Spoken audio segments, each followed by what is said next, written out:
नमस्कार, आप देख रहे हैं एनडीटीवी इंडिया। मैं हूं अदिति राजपूत और न्यूज एट 8 में आपका स्वागत है, जिसमें हम देश और दुनिया की तमाम खबरें आप तक लेकर आए हैं। 2024 लोकसभा चुनाव में कुछ ही महीने बाकी हैं और उससे पहले 4 राज्यों में विधानसभा चुनाव भी होने हैं। तारीखें बाद में घोषित होंगी, लेकिन सियासी वार पलटवार का दौर शुरू हो चुका है। इस वक्त देश में सबसे बड़ी बहस एक मुद्दे पर चल रही है और वो है भारत बनाम इंडिया का मुद्दा। ये अटकलें तेज हुई हैं कि क्या सरकार इंडिया नाम की जगह भारत करने जा रही है। अब तक सोशल मीडिया पर विपक्षी पार्टियों से लेकर सभी इस पर अपनी अपनी राय दे रहे हैं, लेकिन अब सूत्रों के हवाले से खबर आई है कि प्रधानमंत्री नरेंद्र मोदी ने भी इस पर मंत्रियों को हिदायत दी है। कैबिनेट की बैठक में उन्होंने सनातन धर्म के मुद्दे पर भी बातचीत की। सूत्रों के हवाले से भारत बनाम इंडिया विवाद पर प्रधानमंत्री ने मंत्रियों को बयानबाजी से बचने की सलाह दी है और साथ ही स्टैलिन के सनातन धर्म पर दिए बयान को लेकर उन्होंने कहा कि उदयनिधि के बयान का ठीक से जवाब दिया जाना चाहिए। तो यहाँ पर कई तरह की नसीहतें जो हैं वो प्रधानमंत्री की तरफ से आई हैं, ऐसा सूत्रों के हवाले से कहा गया है। और पार्टी यहाँ पर साफ तौर पर भारत बनाम इंडिया की बहस में पड़ने से बच रही है। आगे बढ़ रहे हैं। उधर सरकार के विशेष सत्र को लेकर सोनिया गांधी ने प्रधानमंत्री को चिट्ठी लिखी है। उन्होंने लिखा कि ये पहली बार है कि संसद का विशेष सत्र का एजेंडा दूसरी राजनीतिक पार्टियों के साथ साझा नहीं किया गया। ये सत्र बिना किसी वार्ता के मनमाने ढंग से बुलाया गया है। सरकार ने, आपको बता दें कि 18 से 22 सितंबर तक संसद का विशेष सत्र बुलाया है। उन्होंने कहा कि हम सत्र में हिस्सा लेने को इच्छुक हैं और इसमें जन सरोकार के मुद्दे उठाए जाएं। सोनिया गांधी ने अपनी तरफ से 9 मुद्दे भी सुझाए। उन्होंने महंगाई, बेरोजगारी, भारतीय जमीन पर चीन का कब्जा जैसे मुद्दे उठाए और कहा कि इन पर चर्चा करने के लिए हम इच्छुक हैं और ये जन सरोकार के मुद्दे उठाए जाने चाहिए विशेष सत्र में। सोनिया गांधी की चिट्ठी का जवाब भी आ गया है। संसदीय कार्य मंत्री प्रहलाद जोशी सामने आए और उन्होंने कहा कि बेवजह विवाद पैदा करने की कोशिश की जा रही है। कार्यसूची वक्त पर आएगी। उन्होंने कहा कि बैठक सत्रारंभ से पहले होती है।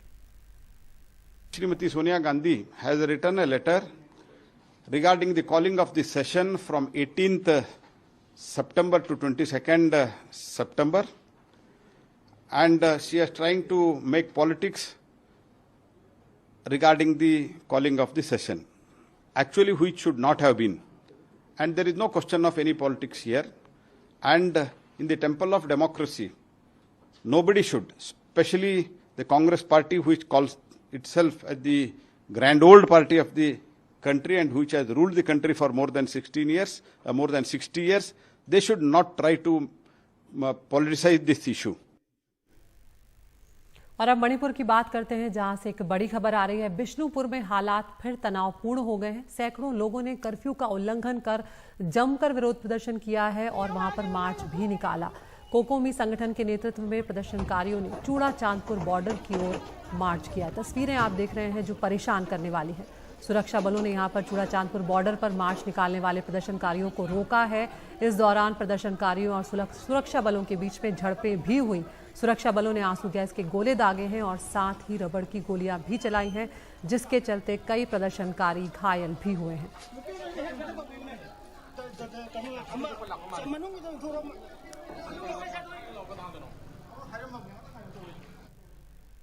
और अब G20 की बात करते हैं, जिसे लेकर राजधानी दिल्ली जो है वहां पर तैयारियां अब पूरी हो चुकी हैं। चाहे वो सुरक्षा का जिम्मा हो, चाहे वो मेहमान नवाजी की बात हो, चाहे वो भव्य स्वागत की बात हो, सब कुछ अब पूरी तरह से तैयार है। तो 8 से 10 सितंबर तक क्या क्या बंद रहेगा, ये हम दिल्ली वासियों को जरूर यहाँ पर बताएंगे, ताकि उस बात का वो ध्यान रखें। सभी स्कूल और कॉलेज जो हैं वो बंद रहने वाले हैं। इसके अलावा बैंक्स जो हैं वो भी इन दिनों में बंद रहेंगे। मालवाहक वाहनों का दिल्ली में प्रवेश जो है वो बंद रहेगा, बैन रहेगा, यानी कि कोई भी जो ट्रक्स हैं उनको एंट्री यहाँ पर नहीं दी जाएगी। क्लाउड किचन डिलीवरी जो है उसमें सिर्फ नई दिल्ली ज़िला जो है वहाँ पर बंद रहेगा, बाकी जगहों पर डिलीवरी हो जाएगी। लेकिन थिएटर्स, रेस्टोरेंट्स, मॉल्स सिर्फ नई दिल्ली नगर पालिका इलाके में ये बंद रहेंगे, बाकी जगहों पर खुले रहेंगे। अगर शराब की दुकानों की बात की जाए तो सिर्फ नई दिल्ली ज़िला जो है यहाँ पर ये दुकानें बंद रहेंगी। इसके अलावा जो एनडीएमसी क्षेत्र हैं वहाँ के बाज़ारों पर पाबंदी रहेगी, यानी कि वहाँ के जो बाज़ार हैं वो बंद रहेंगे। इसके अलावा जो ट्रैफिक पुलिस के कमिश्नर हैं उनकी तरफ से ये भी कहा गया है कि मॉर्निंग वॉक साइकिलिंग जो है वो सिर्फ नई दिल्ली ज़िला जो है वहाँ पर नहीं हो पाएगी। वहाँ पर गाड़ियों की आवाजाही जो है वो भी बंद रहेगी। इसलिए लोगों को सलाह ये दी गई है पुलिस की तरफ से कि इन 2 या 3 दिनों में मॉर्निंग वॉक पर ना जाएं। बिना वैध पास या पहचान पत्र के एनडीएमसी क्षेत्र में आवाजाही बंद रहेगी। एनडीएमसी क्षेत्र में कमर्शियल ऑटो रिक्शा, टैक्सी जो हैं वो भी नहीं चलेंगी। मथुरा, भैरव रोड, पुराना किला रोड, प्रगति मैदान और टनल पर बस चलाई जाएगी। क्या कुछ खुला रहेगा ये भी आपको बता देते हैं, कहाँ कहाँ पर अनुमति की जरूरत है। तो दूध की दुकानें, राशन, मेडिकल की दुकानें, एटीएम जो है वो पूरी तरह से खुले रहेंगे। पूरी दिल्ली में अस्पताल और एम्बुलेंस जो है उसकी सुविधा भी चालू रहेगी। एयरपोर्ट, रेलवे स्टेशन खुले रहेंगे। एनडीएमसी क्षेत्र के बाहर के जो बाजार हैं, दुकानें हैं, थिएटर हैं, मॉल्स हैं, वो भी खुले रहेंगे। नई दिल्ली जिले के जो बाहर वाहनों की आवाजाही है वो भी चालू रहेगी, उसे इजाजत होगी। सुप्रीम कोर्ट मेट्रो स्टेशन जो है वो सिर्फ बंद रहेगा, उसके अलावा सभी मेट्रो स्टेशन खुले रहेंगे। पूरी दिल्ली में डाक सेवा जो है वो चालू रहेगी। एनडीएमसी क्षेत्र में पहचान के बाद केटरिंग, कचरा प्रबंधन सेवाएं जो हैं वो भी चालू रहेंगी और इसके अलावा जो अंतर्राज्यीय बसें हैं उनका भी परिचालन जो है वो होगा। लेकिन वीआईपी क्षेत्र छोड़कर जो ट्रैफिक है वो सामान्य रहने वाला है। ज़रूरी सामान वाले मालवाहक वाहन जो है वो भी चालू रहेंगे। तो यहाँ पर कुछ पाबंदियाँ होंगी, लेकिन कोशिश ये की गई है सरकार, प्रशासन और पुलिस की तरफ से कि लोगों को ज़्यादा दिक्कत ना आए। G20 शिखर सम्मेलन को लेकर सोशल मीडिया पर भी ज़बरदस्त चर्चा चल रही है, लेकिन कई यूजर्स G20 के हैशटैग का इस्तेमाल कर भारत विरोधी अभियान भी चला रहे हैं। गलत जानकारियां फैलाई जा रही हैं और इसको लेकर कई तरह के कदम जो हैं वो उठाए गए हैं। कुछ ऐसे अकाउंट जो गलत जानकारियां फैला रहे थे उन्हें ब्लॉक भी किया गया है। इसको लेकर सुरक्षा एजेंसियों ने लोगों को सतर्क किया है। एक रिपोर्ट आपको दिखाते हैं।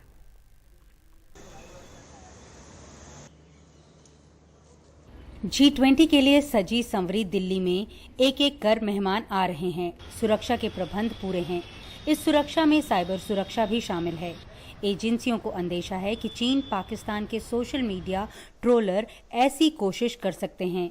अभी भी सोशल मीडिया पर G20 बैठक को लेकर फेक न्यूज का अभियान जारी है। जानकारी के मुताबिक जो जानकारियां वायरल हो रही हैं वो चीनी और पाकिस्तानियों द्वारा संचालित स्रोतों से आ रही हैं। कई प्लेटफॉर्म्स पर कश्मीर को लेकर गलत जानकारियां भी साझा की जा रही हैं। इनमें ऐसे कई अकाउंट्स हैं जो ब्लॉक किए जा चुके हैं।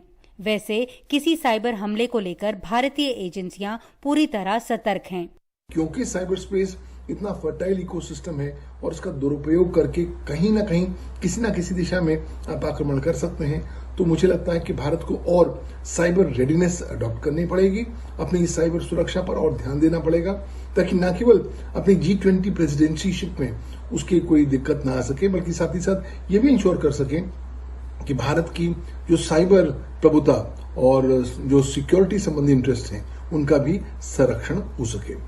इस तरह के साइबर हमले पहले भी G20 सम्मेलनों के दौरान हो चुके हैं। फरवरी 2011 में पेरिस G20 शिखर सम्मेलन के आसपास एक स्पीयर फिशिंग हमला हुआ, जिसमें वर्गीकृत G20 दस्तावेजों तक पहुंचने के उद्देश्य से फ्रांसीसी वित्त मंत्रालय के अधिकारियों को फिशिंग ईमेल और मैलवेयर अटैचमेंट भेजे गए थे। 2014 में ब्रिस्बेन में G20 बैठक में उपस्थित लोगों के निजी डेटा लीक हो गए थे। जून 2017 में हैम्बर्ग G20 शिखर सम्मेलन को हैकर्स ने निशाना बनाया था। इन सभी खतरों को देखते हुए भारत ने अपने सभी क्रिटिकल इंफ्रास्ट्रक्चर के आसपास अपने डिफेंस मैकेनिज्म जो हैं वो अलर्ट किए गए हैं। इनमें वो 30 होटल्स भी शामिल हैं जहां पर भारत के मेहमान रहने वाले हैं। वैसे जहां सम्मेलन हो रहा है उस इलाके में CERTIN ने घेराबंदी की हुई है और बाकी के इलाकों में दिल्ली पुलिस की साइबर सेल ने। पुलिस ने सभी होटल्स को खासकर काफी सख्त हिदायतें दी हुई हैं, जिसमें होटल से कहा गया है कि जीरो ट्रस्ट पॉलिसी के तहत ऑपरेट करें और अपने सिस्टम और वाईफाई कनेक्शन के ऊपर सख्त निगरानी रखें। नई दिल्ली से नीता शर्मा की रिपोर्ट।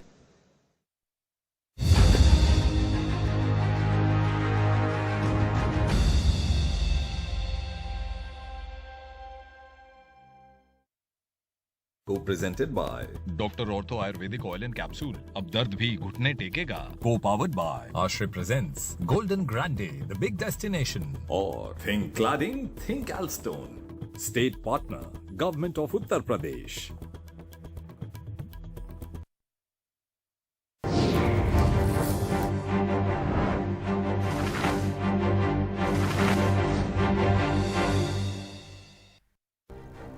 तो G20 सम्मेलन के लिए राजधानी दिल्ली जो है वो पूरी तरह से सज चुकी है। जो लोग दिल्ली से बाहर के हैं उन्हें भी हम तस्वीरें दिखाएंगे, और जो लोग दिल्ली में हैं लेकिन वो देख नहीं पाए हैं उनके लिए ये खास तस्वीरें हम लेकर आए कि खास इमारतों और जगहों पर किस तरह बेहतरीन लाइटिंग की गई है। सुप्रीम कोर्ट की आभा जो है वो बस देखते ही बन रही है।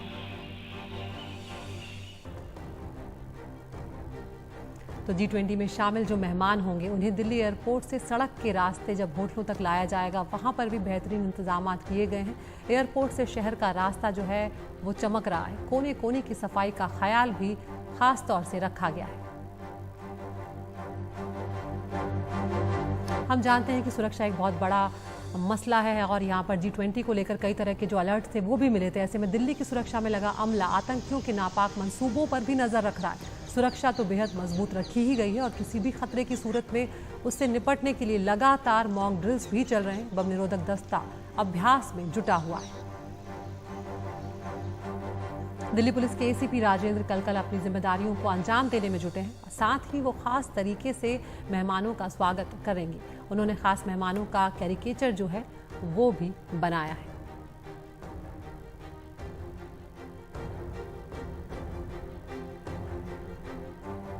तो सजावट का काम काफी हद तक पूरा हो चुका है। एक से एक बेहतरीन फूलों से दिल्ली को सजाया जाएगा और अब तेजी से आखिरी रूप जो है सजावट को दिया जा रहा है। दिल्ली के मौलाना आजाद कॉलेज के आसपास दीवारों का रंग रोगन भी किया गया।